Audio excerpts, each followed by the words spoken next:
Personal nga na dumalaw sa wake ni Rene Baterbonia, ang actress na si Sofia Andres. Sa kanya naman nga ang pagdalaw ay kasama naman niya ang kanyang mommy at ang kanyang mga kaibigan. Makikita nga na inescortan itong si Sofia Andres ng mga gwardya na naroroon. Sa sobrang dami kasing tao ay pagkakaguluhan nila itong si Sofia. Makikita na naman papasok si Sofia dito sa wake kung saan naroroon ang labi ni Rene. At makikita dito ang sinseridad nitong si Sofia sa pakikiramay niya dito sa pamilya ni Rene Baterbonia.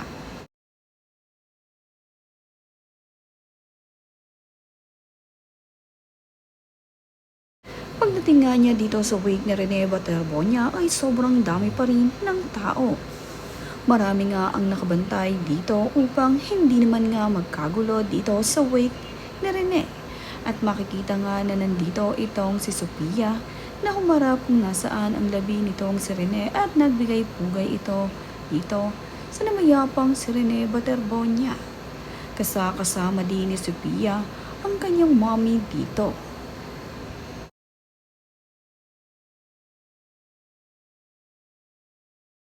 Hindi naman nga magkamayaw ang mga tao na naroroon sa wake na Rene.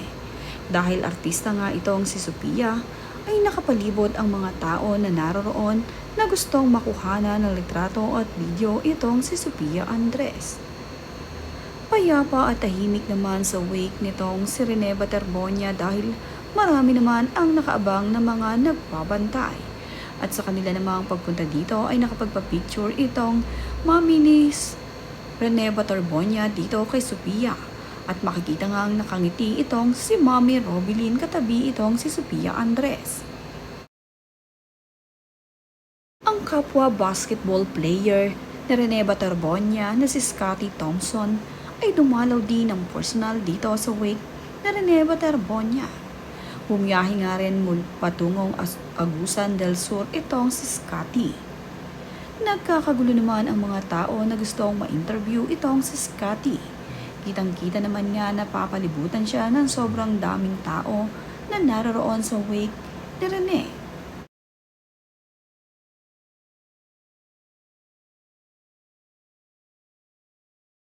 Kasama naman ni Scottie Thompson ang kanyang asawa na si Jinky sa pakikiramay dito sa pamilya ni Rene.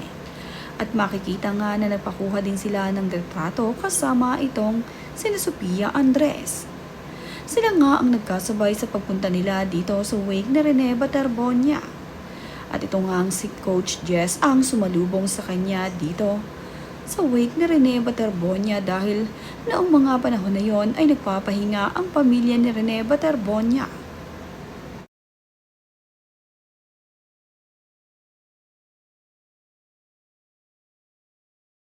Habang nandirito naman itong sina Sofia Andres at itong sina Scottie Thompson at asawa nito, ay nagkaroon ng picture itong sina coaches dito sa kanya. Nagpapasalamat nga rin itong si coaches sa kanilang naging pagdalaw dito sa Agusan del Sur na kahit nasa malayong lugar nga ang wake nitong si Rene Baterbonia ay nakarating sila para makiramay sa pamilya.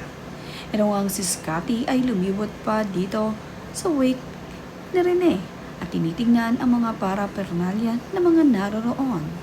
Napakasami kasing paraphernalia na naroroon nitong si Rene Baterbonia at ito nga ay isa-isang tignan ni Scottie.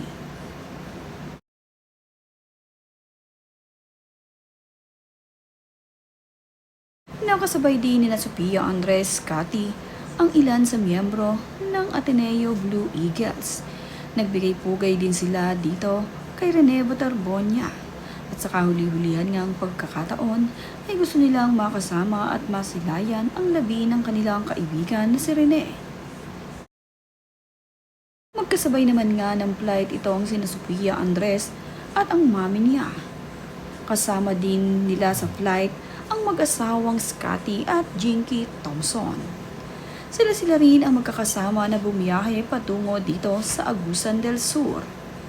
At ang ilan naman na nandirito sa wake ni Rene ay masayang nakapagpakuha ng litrato dito kay Sofia Andres. Napakabait naman nga nitong si Sofia Andres dahil Pinagbibigyan naman nga niya ang mga gustong magpakuha ng litrato sa kanya.